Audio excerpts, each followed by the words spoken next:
क्या दक्ष को उन्हें रोकना चाहिए था? उसे लगा कि अगर उसने टोका टाक की तो बात और बिगड़ जाएगी। उसकी वर्तमान शक्ति के आगे वह सचमुच एक देवता जैसा ही प्रतीत होता था। अंततः उसने विवाद से बचने का निर्णय लिया। ठीक है, उन्हें जैसे चलने दो। एक बार जब वह अपने कार्य निपटा लेगा, वह तुरंत तीसरे क्षेत्र की ओर प्रस्थान करेगा। तब तक उसके उत्तराधिकारी इस मामले को संभाल सकते हैं। यामिनी लगभग पूरे साम्राज्य को स्वयं ही संभालने में सक्षम थी और वह केवल ऐसे मुद्दों को लेकर दक्ष के पास आती थी जिन्हें वह स्वयं हल नहीं कर सकती थी। कुछ अन्य रिपोर्ट देने के बाद वह विदा लेने लगी। इसी दौरान आध्या पहले ही अपने नए सवारी पशु का चयन कर चुकी थी।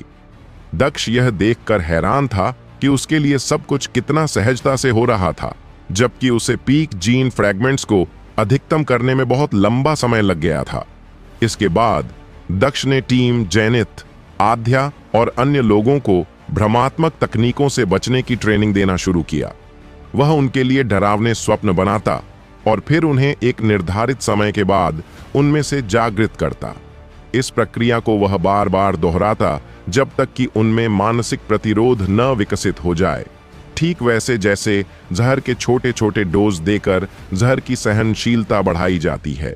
दक्ष का प्रशिक्षण क्रमिक रूप से कठिन होता गया। वह शुरुआत में ऐसे स्वप्न बनाता जो पूरी तरह यथार्थ नहीं होते थे, ताकि वे सच्चाई और भ्रम के बीच का अंतर समझ सकें और खुद को जगाने में सक्षम हो सकें। बाद में वह और जटिल व यथार्थवादी स्वप्न बनाता, यहां तक कि सपने और सच्चाई में अंतर करना असंभव हो जाता। दक्ष को लगा कि अब प्रशिक्षण को रोकने का समय आ गया है। थोड़े समय तक भ्रम सह्य होता है, लेकिन अधिक देर तक भ्रम में रहने से मानसिक विकार उत्पन्न हो सकते हैं। टीम जेनिथ की भ्रम प्रतिरोधक क्षमता देखकर वह संतुष्ट था, जो पहले से ही अच्छी थी और अब और भी बेहतर हो रही थी। लेकिन सबसे अधिक आश्चर्यजनक थी हंसी। उसकी मूल प्रतिरोधक क्षमता टीम जेनिथ के सदस्यों से भी बेहतर थी। हालांकि वह दक्ष से तुलना नहीं कर सकती थी, जो पुनर्जन्म लेकर आया था, लेकिन उसकी मानसिक दृढ़ता बाकियों से कहीं अधिक थी। यह उसकी कठिन परवरिश और संघर्षमय बचपन का परिणाम था। वह अपने भाई की देखभाल करने के लिए एक शत्रुओं से घिरे कबीले में मजबूत बनी थी। इस बात में कोई शक नहीं कि उसकी जीवटता काबिले तारीफ थी। दक्ष को यह जानकर भी सुखद आश्चर्य हुआ कि उसकी बहन आध्या की मानसिक दृढ़ता टीम जेनिथ के बराबर थी। वह उतनी नाजुक कली नहीं थी जितना दक्ष ने सोचा था। उसने प्यार से आध्या के सिर पर हाथ फेरा। बहुत बढ़िया, ऐसे ही मेहनत करती रहो। हालांकि दक्ष ने उसके स्वप्नों की तीव्रता को कम कर दिया था, लेकिन उसका तीसरे चरण तक पहुंचना अपने आप में प्रशंसनीय था। आध्या ने असहजता और असंतोष भरी निगाहों से उसकी ओर देखा। क्या हम अभी और करेंगे भैया? ललितेश राय जमीन पर पड़ा सांस ले रहा था। कैप्टन, यह सबसे डरावना और घिनौना प्रशिक्षण है जो मैंने कभी अनुभव किया है। शायद भ्रम में 100 साल गुजर चुके हों, और भले ही आपको पता हो कि यह दुनिया झूठी है, आप उससे बाहर निकलने का तरीका नहीं जान पाते। वहां के लोग वास्तविक प्रतीत होते हैं और उनसे भावनात्मक जुड़ाव भी हो सकता है। और भी बुरा यह था कि दक्ष इन भ्रमों को प्याज की परतों की तरह एक के भीतर एक रखता था।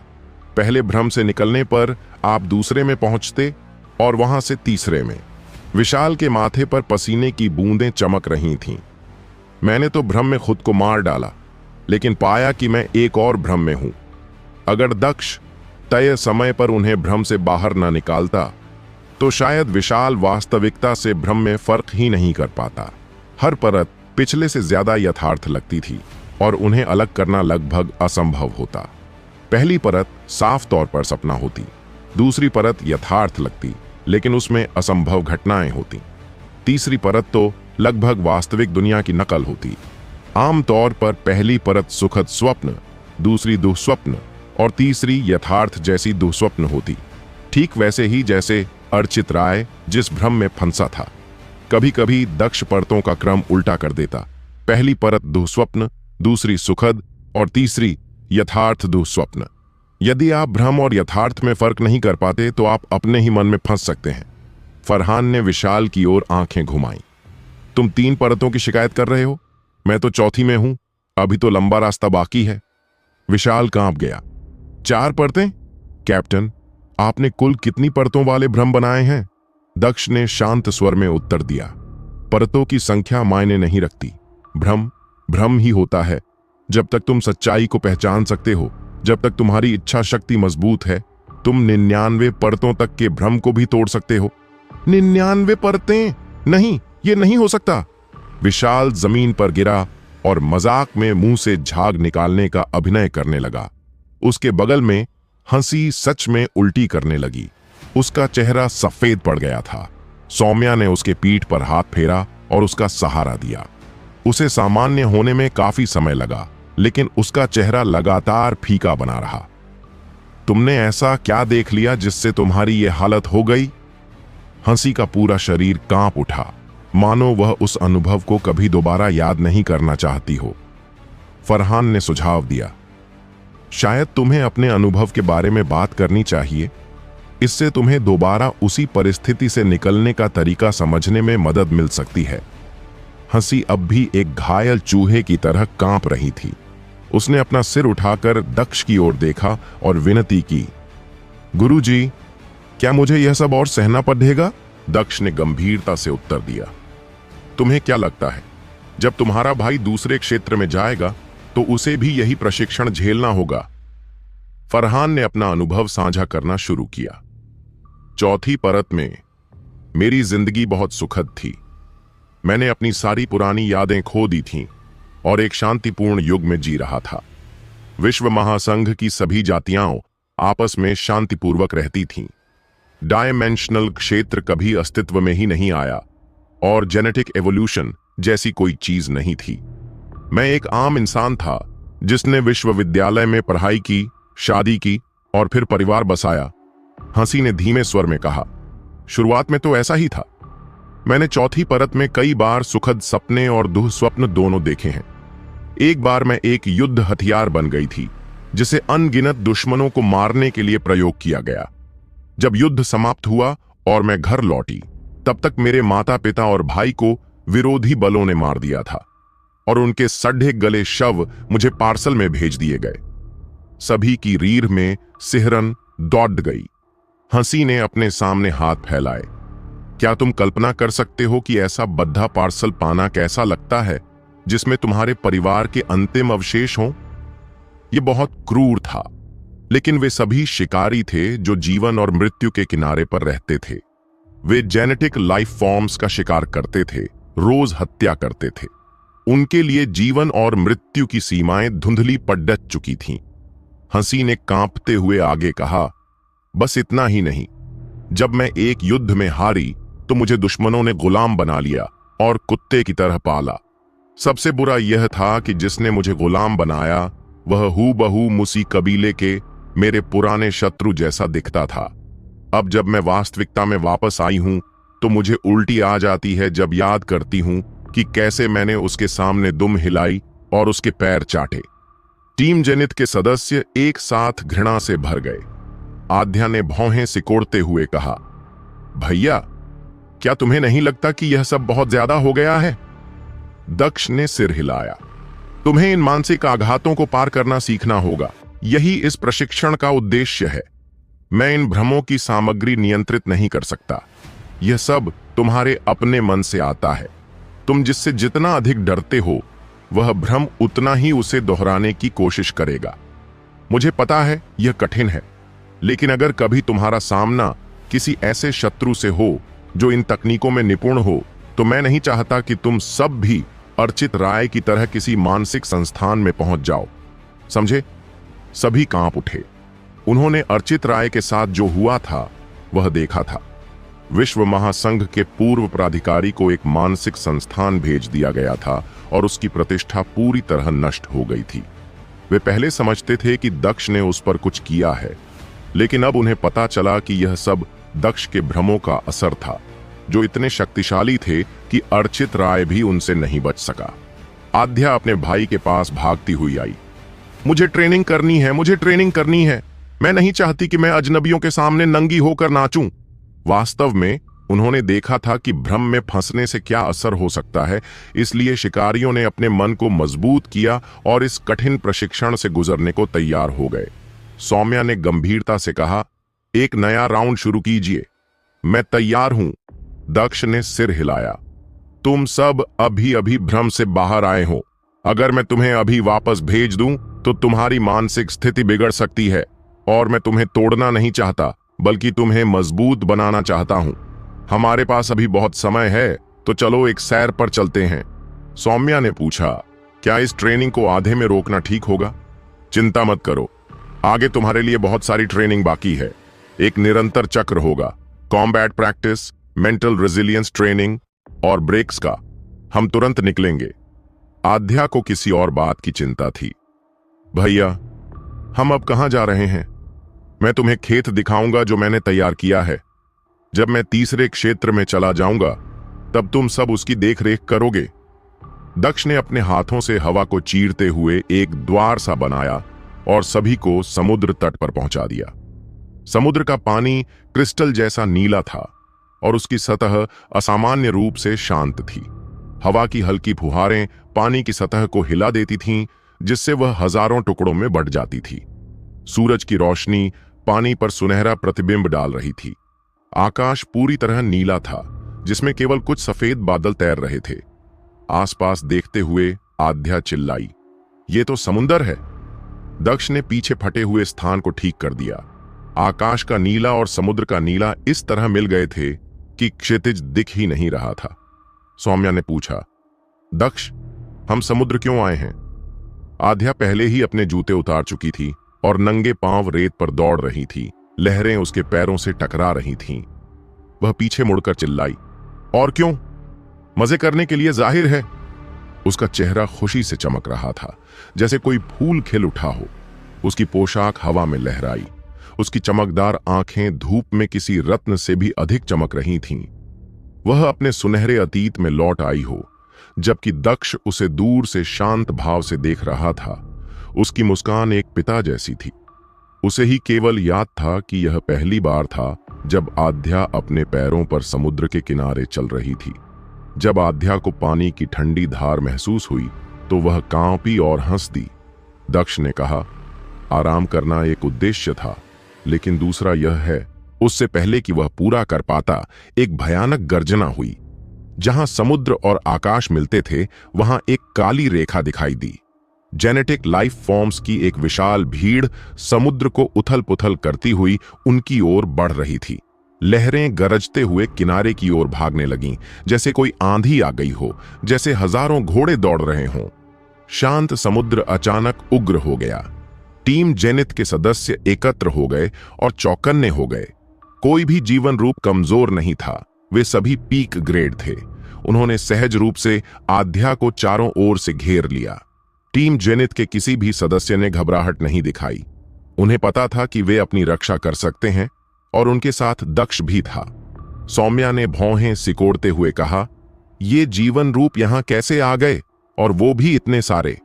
पीक ग्रेड जीवन रूप आमतौर पर अपने झुंड के नेता होते हैं और उन्हें एक साथ देखना बहुत दुर्लभ होता है, लेकिन यहां तो पूरा झुंड एकत्र था। क्या उन्हें कोई विपदा स्तरीय जीवन रूप नेतृत्व दे रहा है? दक्ष ने अपने हाथों को पीठ के पीछे बांध लिया और शांति से उन पीक ग्रेड जीवन रूपों की भीड़ को देखता रहा जो उसकी ओर बढ़ रही थी। यह झुंड इतना विशाल था कि एक पल में ही पूरे समुद्र को ढक लिया, लेकिन दक्ष अभी भी एक कदम आगे बढ़ाने के मूड में नहीं था। वह शांत भाव से इस दृश्य को देखता रहा। चूंकि दक्ष ने हमला नहीं किया, इसलिए टीम जेनिथ के सदस्यों ने भी कुछ नहीं किया। वे आध्या के चारों ओर इकट्ठा हो गए और दक्ष के संकेत का इंतजार करने लगे। ठीक उसी समय जब पीक ग्रेड जीवन रूप टीम जेनिथ पर टूट पड़ने ही वाले थे, एक तेज स्पष्ट महिला स्वर गूंजा, रुको। यह आवाज किसी आदेश जैसी नहीं थी, फिर भी पूरा झुंड वहीं थम गया। यह आवाज इतनी मधुर और संगीतपूर्ण थी कि मानो कोई इलेक्ट्रॉनिक ध्वनि हो। भीड़ में से एक विशाल जीवन रूप बाहर आया, सैकड़ों नहीं, शायद हजारों मीटर लंबा। यह इतना बड़ा था कि लगभग 5-6 फुटबॉल मैदान की जगह घेर रहा था। यह जीवन रूप किसी व्हेल के आकार का एक विशालकाय रूप था और उसकी पीठ पर एक युवा लड़की खड़ी थी।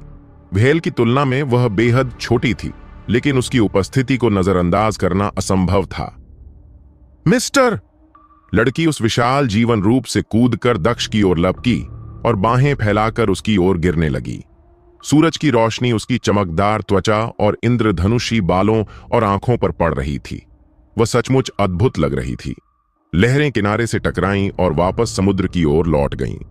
दक्ष ने हाथ बढ़ाकर उसे हवा में ही पकड़ लिया और वह उसकी बाहों में सिमट गई। आध्या थोड़ी ईर्ष्यालु लग रही थी। भैया, ये लड़की आखिर है कौन? दक्ष ने उसे धीरे से नीचे उतारा।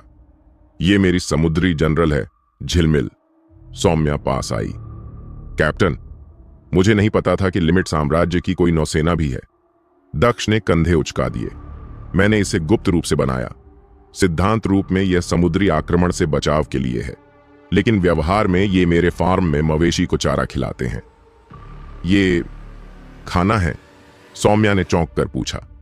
क्या दक्ष मजाक कर रहा था? दक्ष ने पीक ग्रेड जीवन रूपों के झुंड की ओर इशारा किया। जैसा कि तुम देख सकते हो, मैं मछलियों का एक झुंड पाल रहा हूं। टीम जनित के सदस्य उस झुंड को और फिर दक्ष को देख रहे थे। वो इन पीक ग्रेड जीवन रूपों को मछली कह रहा था। सौम्या ने अपना चेहरा पकड़ लिया। मुझे शुरू से ही लगा था कि यह कोई प्राकृतिक घटना नहीं हो सकती, तो इसके पीछे आप थे, कैप्टन। दक्ष ने टीम जेनिथ के चेहरों पर आश्चर्य देखा, लेकिन उन्हें अभी तक पूरा समझ नहीं आया था। मेरे साथ चलो। उसने हाथ हिलाया और सभी को अपनी वर्लपूल टायरेंट सोल शार्ड की एक्स्ट्रा डायमेंशनल स्पेस में खींच लिया। जैसे ही उन्होंने उस छोटे समुद्र में पोस्ट पीक ग्रेड जीवन रूपों को देखा, टीम जेनिथ चौंक गई। सौम्या ने पूछा, हम हैं कहां? मेरे फार्म में, जाहिर है। क्या? मैंने तो पहले ही बताया था कि हम मेरे फार्म जाने वाले हैं। हां, लेकिन ये पूरी तरह से उनकी कल्पना से परे था। उन्होंने सोचा था कि फार्म का मतलब कोई सामान्य जगह होगी, लेकिन यहां तो दक्ष ने एक्स्ट्रा डिमेंशनल स्पेस में पीक या उससे भी ऊपर के जीवन रूप पाल रखे थे। और सबसे अजीब बात, दक्ष इन सभी जीवन रूपों को मछली कह रहा था। अगर इस फार्म के बारे में कभी किसी को पता चला तो पूरा विश्व महासंघ हिल जाएगा। यह समाचार इस बात से भी बड़ा होगा कि दक्ष ने खुद का एक साम्राज्य खड़ा कर लिया है। टीम जेनिथ के सदस्यों को तीव्रता से महसूस हुआ कि वे उससे बहुत पीछे छूट चुके हैं। उन्हें बिल्कुल भी अंदाजा नहीं था कि दक्ष ने यह सब कब और कैसे किया। सौम्या ने पूछा, कैप्टन, आप इस फॉर्म से करना क्या चाहते हैं? ललितेश राय ने जोड़ा, क्या आप समुद्र पर भी शासन करने का इरादा रखते हैं? झिलमिल हंसी। मिस्टर तो पहले ही कर चुके हैं। क्या? यह पहली बार था जब उन्होंने ऐसा कुछ सुना था। वे तो अब तक यह समझते रहे कि लिमिट साम्राज्य की स्थापना ही उनका सबसे बड़ा काम है। इस उपलब्धि के लिए उनका नाम द्वितीय क्षेत्र में फैल जाएगा, साथ ही दक्ष का भी। लेकिन अब उन्हें पता चला कि साम्राज्य की स्थापना तो केवल शुरुआत थी। लिमिट साम्राज्य जमीन पर शासन करता था। हजारों वर्षों तक कोई भी सुरा के प्रभुत्व को नहीं हटा सका, लेकिन दक्ष ने यह कर दिखाया। एक जमाना था जब मनुष्य हमेशा सुरा से डर कर रहते थे, लेकिन दक्ष ने वह सब बदल दिया। किसी ने कभी इंसानों का पूरा राज्य नहीं बनाया था, लेकिन दक्ष ने बनाया। संभव है कि हजारों वर्षों बाद भी समस्त मानव जाति दक्ष के नाम का गुणगान करे। उनके कार्यों को कोई नहीं भुला सकेगा। वे इतिहास के सितारे बनेंगे, मानवता के नायक, एक जीवित किंवदंती। और अब वह उन्हें दिखा रहे थे कि उन्होंने इससे भी ज्यादा कुछ किया है। ललितेश राय लगभग कांपते हुए बोला, कैप्टन, क्या आपने जमीन के साथ साथ समुद्र में भी एक साम्राज्य बना डाला? कोई सामान्य व्यक्ति एक राज्य नहीं बना सकता, लेकिन दक्ष ने 2 बना लिए। कुछ हद तक, दक्ष ने हल्के अंदाज में उत्तर दिया।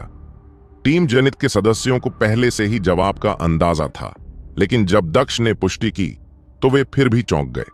आखिर दक्ष ने अपनी अनुपस्थिति में किया क्या था?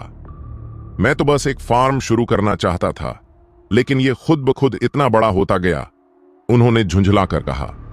टीम जेनिथ के पास कहने को कुछ नहीं था। उनका छोटा फार्म अब पूरे समुद्र को समेट चुका था। ऐसी बात कौन कह सकता है, और वो भी ऐसे भाव के साथ? क्या उसे पता नहीं कि कितने लोग यही करने की कोशिश करते हैं लेकिन कभी सफल नहीं हो पाते? ये ऐसा था जैसे कोई गार्ड डॉग ढूंढने निकले और फेनरर जैसे दैत्य को पाल लाए। दक्ष ने झिलमिल की ओर मुड़कर पूछा, क्या हमने सच में एक समुद्री साम्राज्य बना लिया है? दक्ष को यकीन नहीं था कि उसका फार्म एक किंगडम ऑफ द सी कहलाने योग्य था या नहीं। उसने सारा प्रबंधन झिलमिल को सौंप दिया था। झिलमिल ने सिर हिलाया। टीम जेनिथ के सदस्यों ने राहत की सांस ली। दक्ष ने कोई असंभव कार्य नहीं किया था जैसा वे सोच रहे थे। समुद्र में एक साम्राज्य बनाना कोई आसान बात नहीं थी। शायद उनके कौशलों की अब भी जरूरत थी, लेकिन फिर झिलमिल ने जो कहा उसने सबको हिला दिया। हम तो आसानी से ऐसा साम्राज्य बना सकते हैं, लेकिन हमारा लक्ष्य तो पूरे समुद्र पर अधिकार करना है। इसलिए किसी एक छोटे साम्राज्य से संतोष क्यों करें? बिल्कुल सही। टीम जेनिथ की आंखें फैल गईं। दक्ष की महत्वाकांक्षा कितनी बड़ी थी। क्या वह सच में पूरे समुद्र पर शासन करना चाहता था? उसकी योजनाएं सेकंड रेल्म के दायरे में समा ही नहीं रही थीं।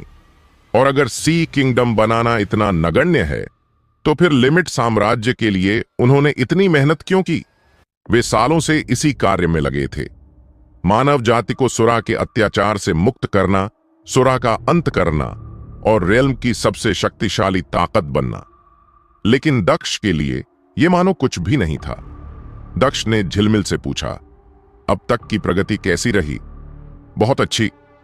दक्ष ने झिलमिल को कई पोस्ट पीक ग्रेड जीवन रूप सौंपे थे और दक्षिण पर अधिकार करने का कार्य दिया था। झिलमिल ने पराजित गुटों को अपनी सेना में शामिल किया और एक भव्य सेना बनाई, जिससे समुद्र और तटों की एलियन जातियां भी डरने लगीं। इन जातियों की मदद से उसने समुद्र की सबसे शक्तिशाली जातियों पर हमले शुरू किए। उसकी ताकत और अधिकार लगातार बढ़ते गए।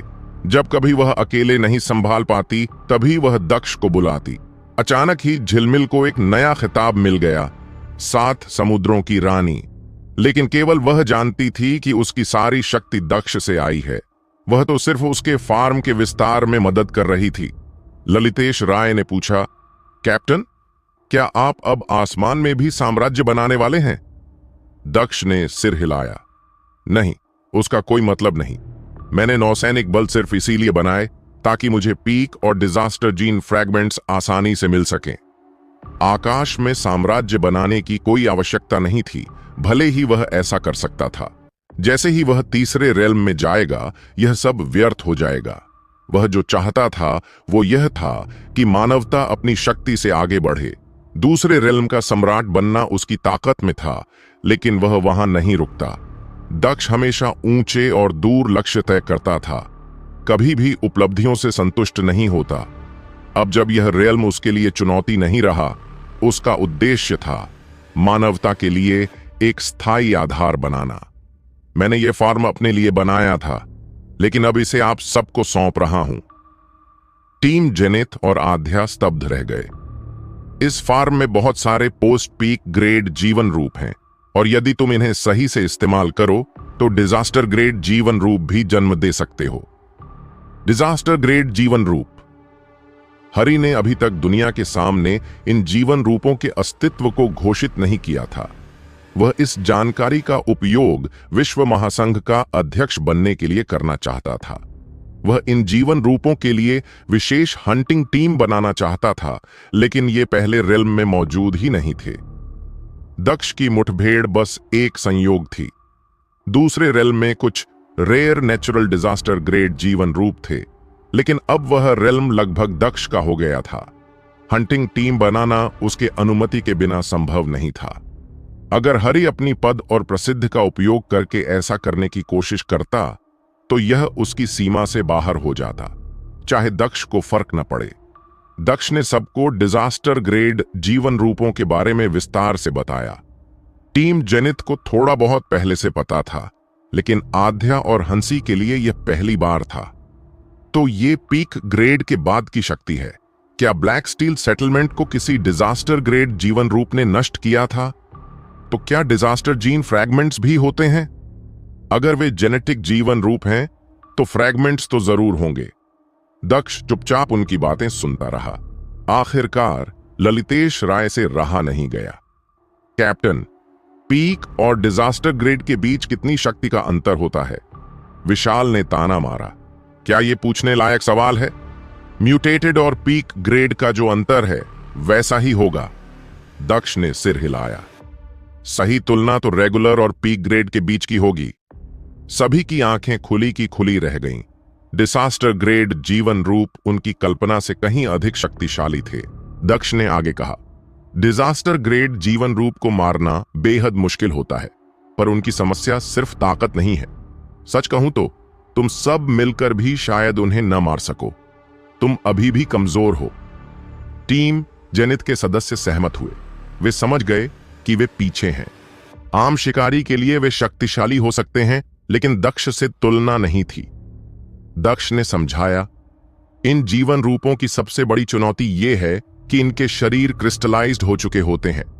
जब तक तुम उनके कोर को क्षति नहीं पहुंचाओगे, सारी फिजिकल अटैक्स बेकार होंगी, और उनके पास जबरदस्त रिजेनरेटिव क्षमता भी होती है। टीम जेनिथ ने सिर हिलाया। लेकिन सबसे बुरी बात है इनकी अत्यंत दुर्लभता। मैं अनुमान लगाता हूं कि एक डिजास्टर ग्रेड जीवन रूप के पीछे लगभग 1000 पोस्ट पीक ग्रेड जीवन रूप होते हैं, और हजारों ऐसे जीवन रूप एक साथ कभी मिलते नहीं। बिना जानकारी के किसी डिजास्टर ग्रेड को ढूंढना भूसे के ढेर में सुई ढूंढने जैसा है। आध्या तुरंत समझ गई। इसलिए आपने फार्म बनाया था भैया। बिल्कुल सही। भविष्य में तुम्हें इन जीवन रूपों की खोज में भटकने की जरूरत नहीं पड़ेगी। बस इस फार्म की मछलियों को खिलाते रहो। लेकिन उसके पहले तुम्हें मेरी ट्रेनिंग झेलनी होगी। अभी की ताकत से तुम इनमें से किसी को हरा नहीं सकते। भले ही तुम्हें जंगली में न लड़ना पड़े, पर मेरी प्रतिष्ठा भी तो है। हां कैप्टन, टीम जेनिथ ने एक सुर में जवाब दिया।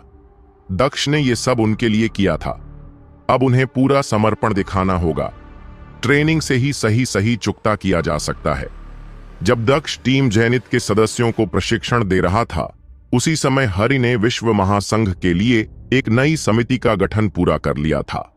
उसने दक्ष को संदेश भेजा और कहा कि उसे एक महत्वपूर्ण बात कहनी है, इसलिए दक्ष को पृथ्वी पर लौटना पड़ा। जब वह हरि से मिला तो उसे पता चला कि प्राधिकरण समिति की योजनाएं समय से पहले ही पूरी हो गई हैं और 2 दिन में वह स्थापित होने वाली है।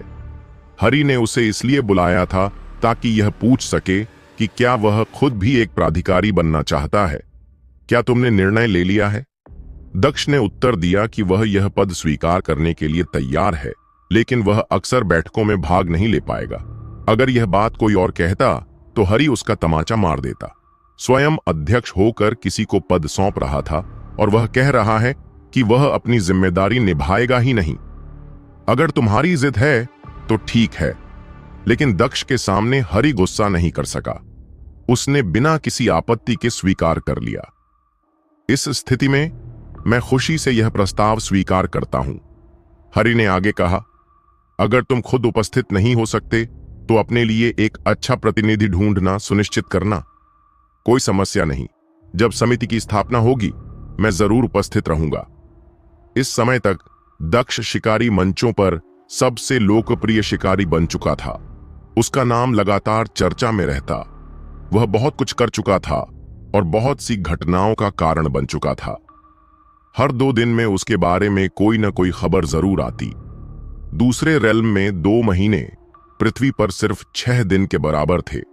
लिमिट साम्राज्य को स्थापित हुए काफी समय हो गया था, लेकिन वह अब भी मंचों पर एक चर्चा का विषय बना हुआ था।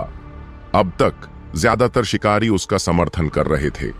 अपनी शक्ति के बल पर दक्ष ने सुरा की भूमि को जीत लिया था और एक साम्राज्य की स्थापना की थी, जो कि दूसरे रेल्म की सबसे बड़ी शक्ति बन गया था। सुरा का अत्याचार समाप्त हो गया था। मानव अब स्वतंत्र थे और फल फूल सकते थे। इसी संदर्भ में एक और बड़ी खबर सामने आई। विश्व महासंघ का पुनर्गठन होने वाला था। यह खबर स्वाभाविक रूप से सभी शिकारियों का ध्यान खींच लाई। जिस दिन समिति का पुनर्गठन होना था, उस दिन आकाशगंगा के सभी प्रसिद्ध और महत्वपूर्ण लोग विश्व महासंघ के मुख्यालय में उपस्थित थे।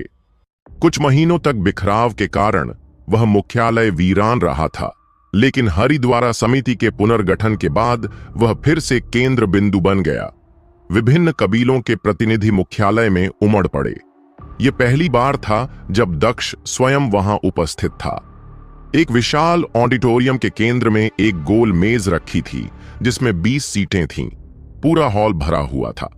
जो लोग दर्शक दीर्घा में बैठे थे वे केवल बैठक को सुनने और रिपोर्ट करने के लिए आए थे। सभी प्राधिकारी गोल मेज के पास बैठे थे। दक्ष ने अपनी कई सहयोगियों को उस मेज पर बैठे देखा, जिनमें 4 प्रमुख नस्लों के प्रतिनिधि भी थे। वे एक दूसरे को मुस्कुराकर देख रहे थे। दक्ष वहां मौजूद सबसे कम उम्र के समिति सदस्य थे, शायद इतिहास में भी सबसे कम उम्र के। लेकिन वहां कोई भी वरिष्ठ सदस्य उन्हें कमजोर नहीं आंक रहा था। वे जानते थे कि वह हालिया घटनाओं में कितना प्रभावी रहा है। कई मामलों में तो सामने आ रही खबरों के मूल में वही युवक बैठा था, और सबसे प्रमुख घटना थी अर्चित राय के साथ हुई घटना। अर्चित राय जीनित डोजो से लौटने के बाद पागल हो गया था। हरि ने दावा किया कि अर्चित राय पहले से ही पागल था और उस दिन बस उत्तेजित हो गया। लेकिन गोल मेज पर बैठे किसी ने भी उस बात पर विश्वास नहीं किया। उन्हें ठीक ठीक तो नहीं पता था कि भीतर क्या हुआ था, लेकिन वे निश्चिंत थे कि अर्चित राय की मानसिक स्थिति के लिए दक्ष ही जिम्मेदार था। कोई ऐसा व्यक्ति जो सुरा को समाप्त कर दे और एक साम्राज्य स्थापित कर दे, उसे कम आंकना मौत को बुलाना था। समिति के बाकी सदस्यों की दृष्टि में दक्ष एक मानव रूप में छिपा शैतान था। जब हरि वहां पहुंचा तो दक्ष ने मुस्कुराकर उसका स्वागत किया और हरि ने भी विनम्रता से जवाब दिया। उसने चारों ओर नजर दौड़ाई। सभी सीटें भर चुकी थीं। वह खड़ा हुआ और घोषणा की, हम अंधकार को पार कर चुके हैं। अब समय है एक पुराने युग को समाप्त करने का और एक नए का स्वागत करने का। गोल मेज के चारों ओर बैठे लोगों ने शिष्टता से ताली बजाई। मैं आज यहां इसलिए खड़ा हो सका हूं क्योंकि आप सभी ने मेरा साथ दिया। मैं घोषणा करता हूं कि विश्व महासंघ अब दोबारा कार्य करना प्रारंभ करेगा। हरि ने एक एक कर सबको देखा।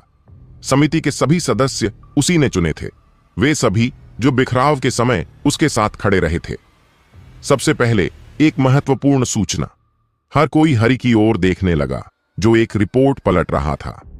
लिमिट फ्रैगमेंट अनुसंधान प्रयोगशाला और जेनिथ डोजो के नेता दक्ष ने पीक ग्रेड से भी आगे की एक नई जीवन श्रेणी खोजी है। क्या पीक ग्रेड जीवन रूप ही अब तक की सर्वोच्च श्रेणी मानी जाती थी? अगर कोई और होते तो उन्हें और क्या कहा जाता? हरि ने आगे कहा, क्योंकि ये जीवन रूप स्वयं में एक आपदा है, इन्हें डिजास्टर ग्रेड जीवन रूप कहा जाएगा। उसने ताली बजाई और उसके सहायक प्रत्येक सदस्य को रिपोर्ट की एक प्रति बांटने लगे। ये जीवन रूप सामान्य पीक ग्रेड से 100 गुना ताकतवर होते हैं। ये पीक ग्रेड और रेगुलर ग्रेड के बीच जैसा अंतर रखते हैं। उनके शरीर क्रिस्टलाइज्ड हो चुके होते हैं और वे भौतिक क्षति से लगभग अछूते होते हैं। उनका कोर ही उनकी एकमात्र कमजोरी होती है। दक्ष ने रिपोर्ट पर नजर डाली। पहले कुछ पृष्ठ तो सिर्फ वे ही नोट्स थे जो उसने हरि को दिए थे। बचे हुए रिपोर्ट में उन घटनाओं की सूची थी जो संभवतः डिजास्टर ग्रेड जीवन रूपों से जुड़ी थीं, जिनमें ब्लैक स्टील सेटलमेंट का विनाश भी शामिल था। यह स्पष्ट था कि पिछले कुछ वर्षों में विश्व महासंघ ने इन घटनाओं और जीवन रूपों की जानकारी एकत्र करना शुरू कर दिया था। वे जानते थे कि ये सामान्य पीक ग्रेड से अधिक शक्तिशाली थे, लेकिन अभी तक उनके लिए कोई मानक वर्गीकरण तय नहीं किया गया था। अन्य समिति सदस्यों ने जब अपनी पुरानी स्मृतियों में झांका तो उन्हें यह विचार स्वीकार करने में देर नहीं लगी।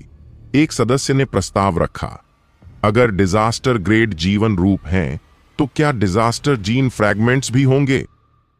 निश्चित रूप से, दक्ष ने उत्तर दिया। क्या तुम्हें कोई मिला है? उस सदस्य ने तुरंत पूछा और चारों ओर बैठे सभी लोग ध्यान से सुनने लगे। दक्ष ने सिर हिलाया। यह बात वैसे भी जल्द या देर से सामने आनी थी, इसलिए छुपाने का कोई अर्थ नहीं था।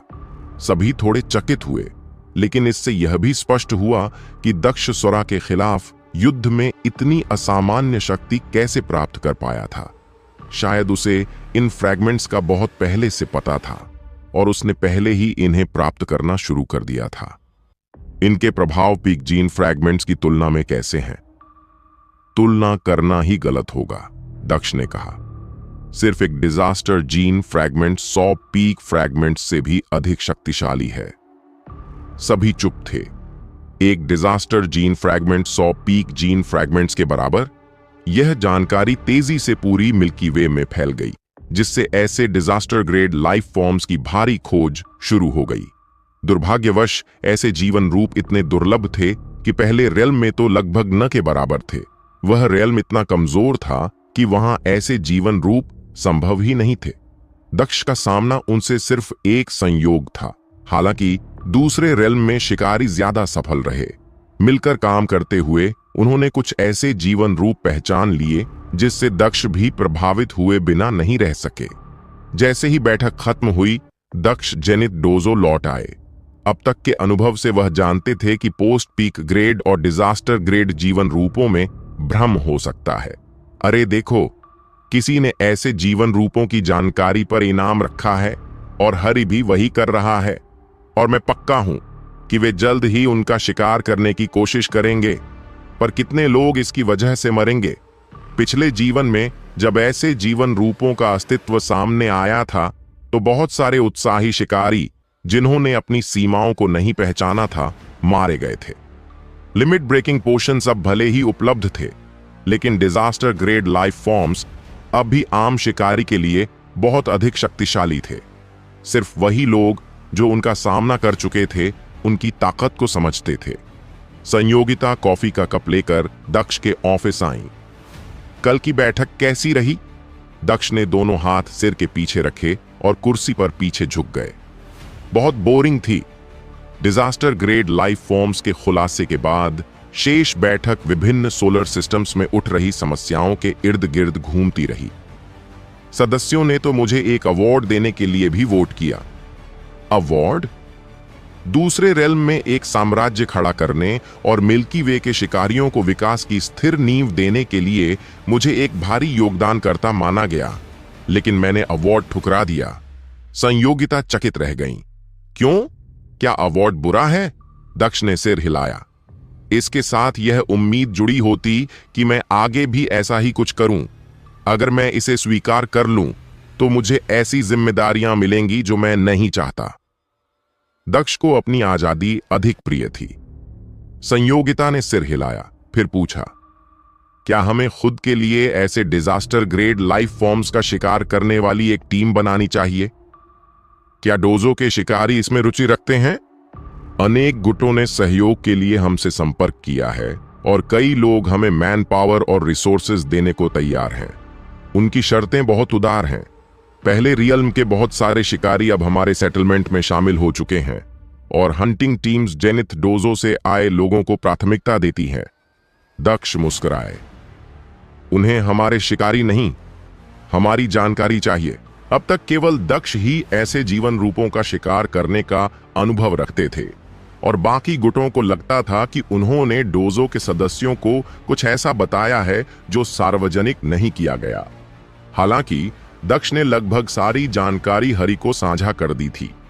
उनके पास छिपाने के लिए कुछ खास नहीं था। एकमात्र महत्वपूर्ण जानकारी जो उन्होंने छिपाई थी, जो सिर्फ आध्या और टीम जनित को पता थी, वह था उनका दूसरा रेल्म में बनाया गया आर्टिफिशियल फार्म। दक्ष ने ठुड्डी पर हाथ रगड़ा। इन हंटिंग टीम्स के अनुरोध स्वीकार करो। इतनी उदार शर्तों को ठुकराने का कोई कारण नहीं है। तो क्या इन गुटों के साथ कोई विशेष जानकारी साझा करनी चाहिए?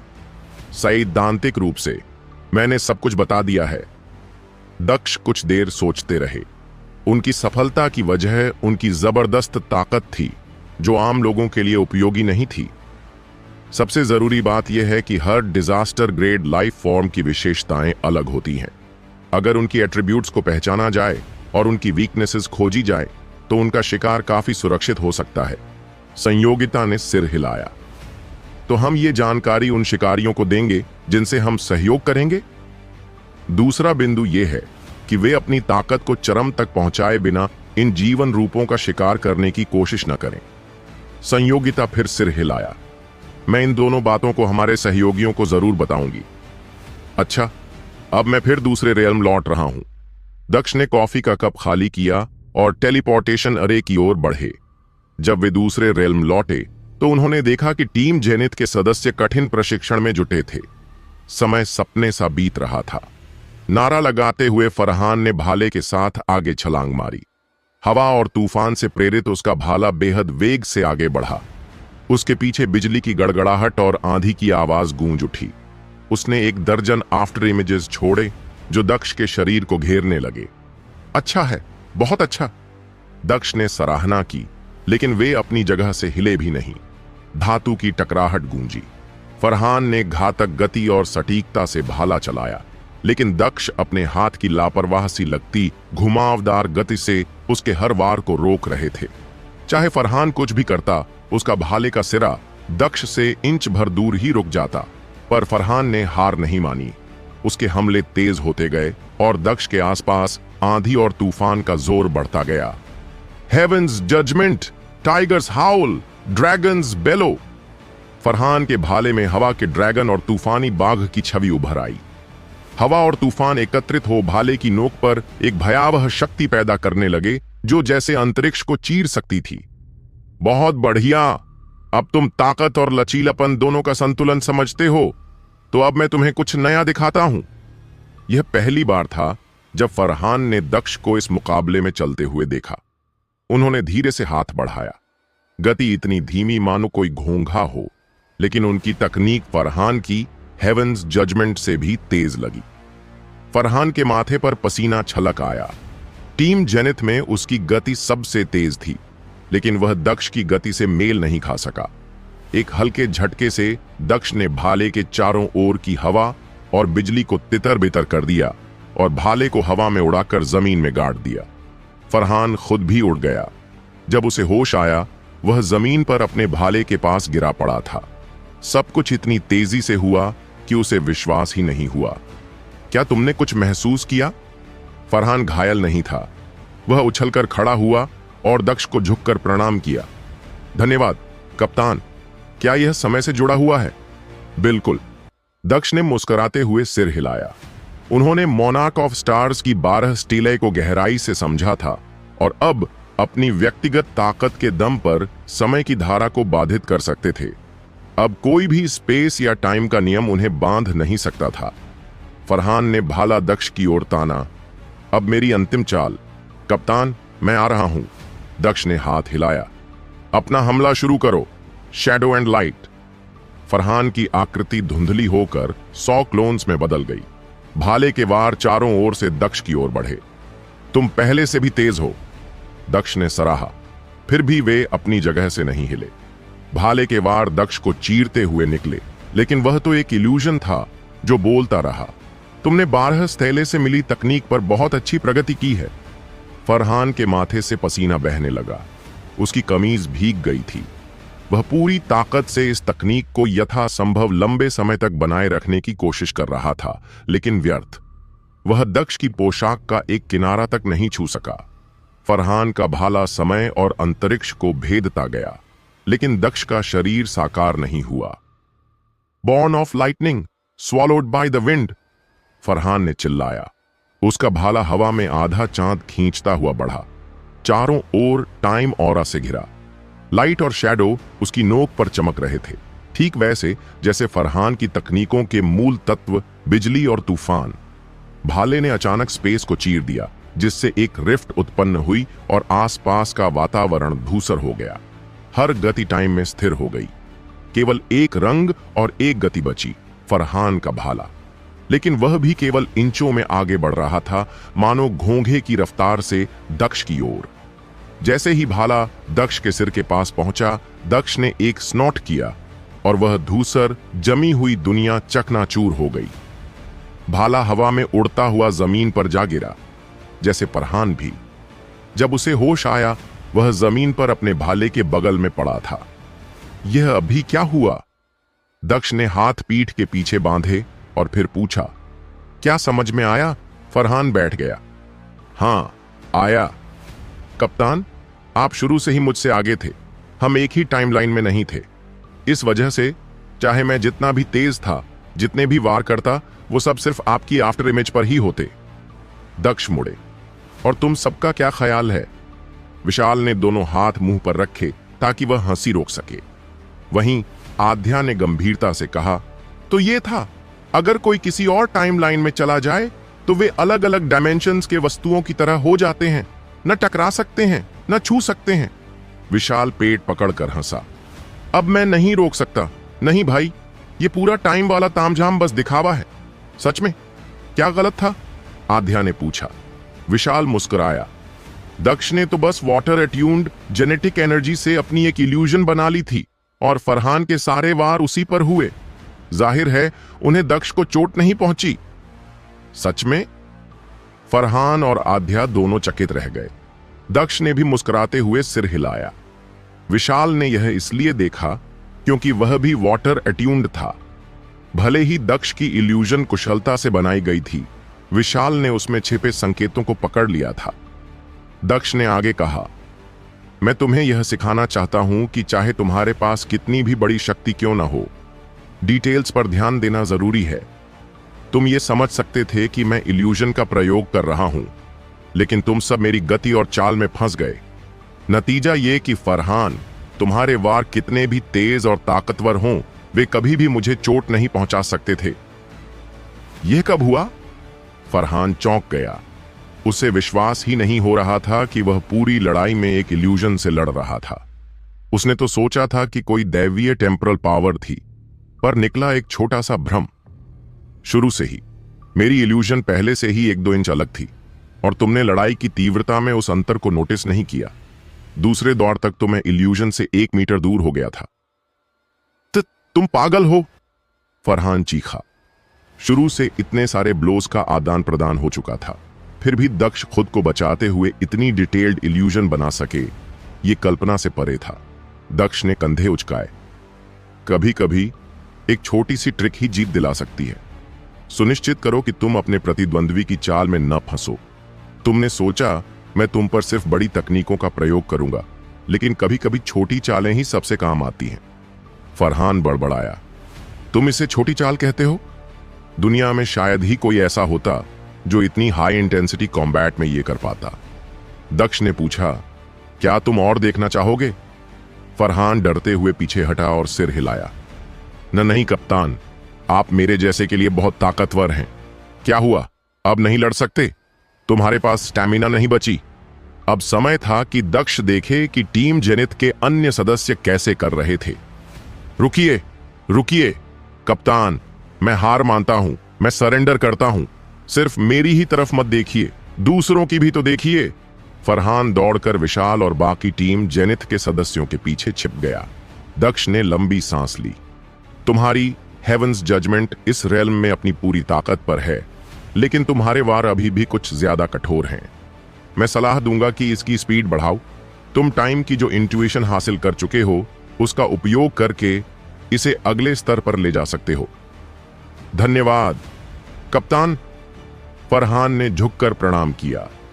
अब दक्ष की नजर विशाल पर पड़ी। अब चूंकि तुम सबसे ज्यादा हंसे थे, अब देखते हैं तुम कैसा प्रदर्शन करते हो। लगता है अब मेरी भी पिटाई तय है। विशाल बुदबुदाया और अनमने ढंग से आगे बढ़ा। दक्ष के प्रचंड ट्रेनिंग ने उसे दुबला तो कर दिया था, लेकिन उसकी आंखों में अब वह धार थी, मानो गहराई वाले समुद्र का शार्क हो। कैप्टन, मैं आ रहा हूं।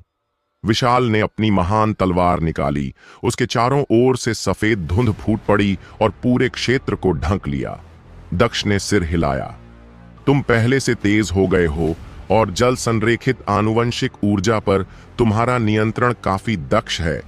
बस एक बात है, सैकड़ों शार्कें दक्ष की ओर तैरती चली आईं। एक ही हमले को बड़े स्तर पर दोहराने में कोई दिलचस्पी नहीं है। दक्ष ने उंगलियां चटकाईं। The boundless blade fade. ऊर्जा की लहरें दक्ष से बाहर फैल गईं और उसके आसपास की जगह को विकृत करने लगीं। बिना कोई मुक्का मारे ही उसने जल संरेखित आनुवंशिक ऊर्जा को हवा में गूंजने पर मजबूर कर दिया, जिससे धुंध और शार्कों की भीड़ उछलकर दूर जा गिरी। लेकिन वहां कोई नहीं था। विशाल पहले ही दक्ष की पीठ की ओर छलांग लगा चुका था जहां उसने अपनी तलवार को सिर के ऊपर ऊंचा उठा रखा था। दक्ष ने अपना सिर मोड़ा और उसकी ओर देखा। तभी विशाल का शरीर शांत जल में उठती लहरों की तरह लहराकर गायब हो गया। दक्ष अपने आनुवंशिक ऊर्जा से भ्रम रच सकता था, लेकिन विशाल इस तकनीक में उससे भी अधिक पारंगत था। मैं यहां हूं, कैप्टन। मिरर्ड रिफ्रैक्शन की शक्ति के तहत विशाल अस्तित्व और भ्रम के बीच झूलता सा प्रतीत हो रहा था। दक्ष को यह मानना पड़ा कि विशाल ने मिरर्ड रिफ्रैक्शन को गहराई से समझा था। वह हवा में तैरते हुए पीछे जल की कलियां छोड़ता गया। दक्ष ने पहले देखा था कि ये कलियां युद्ध में कितनी परेशान कर सकती हैं। विशाल को अपनी आनुवंशिक ऊर्जा पर असाधारण नियंत्रण हासिल था। दक्ष के पास इसका मुकाबला ब्रूट फोर्स से करने के अलावा और कोई उपाय नहीं था। उसने एक ऐसी दिशा में मुक्का मारा जहां कुछ भी नहीं था, लेकिन हवा में तैर रहा विशाल अचानक चौंक उठा। उसने एक और दिशा में फिस्ट ऑफ द साइलेंट सी चला दिया। ये दोनों मुक्के ऐसे लग रहे थे मानो कभी नहीं टकराएंगे, लेकिन चमत्कारिक रूप से वे आपस में भिड़ गए। विशाल का शरीर फिर से लहरों में बदल गया।